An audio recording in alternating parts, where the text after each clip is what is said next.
L'info éco avec Capital. On commence avec le chiffre du jour, 1,50 €, voilà la maigre revalorisation dont bénéficieront les médecins libéraux, généralistes et spécialistes à l'automne. Comme le prévoit le règlement arbitral de la convention médicale présenté au syndicat lundi 24 avril, le montant de la consultation de base du médecin généraliste passera de 25 à 26,50 €. La consultation de base du médecin spécialiste vous coûtera quant à elle 31,50 € au lieu de 30 €. Rendez-vous sur capital.fr pour connaître le détail des nouveaux tarifs des consultations des blouses blanches.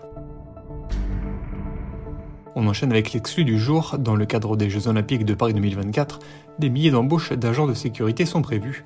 Pôle emploi a ainsi été mobilisé pour proposer des offres d'emploi et des formations aux demandeurs d'emploi souhaitant s'orienter vers les métiers de la sécurité. Or, une pression est mise sur les équipes pour recruter à tour de bras dans le domaine et un peu n'importe comment, dénonce Christophe Moreau, membre du bureau national du SNU Pôle emploi FSU, une organisation syndicale représentant les agents de Pôle emploi. Capital.fr vous révèle les dessous de cette dérive. On poursuit avec les questions du jour. Les magasins Franprix et Casino vont-ils devenir des intermarchés ? En effet, dans le cadre du projet de mariage entre Casino et Teract, le groupement Les Mousquetaires pourrait mettre la main sur une centaine de magasins Casino France. Le distributeur, qui possède déjà 1860 points de vente Intermarché en France, espère ainsi se renforcer sur des territoires où il est moins présent. Plus d'infos sur notre site.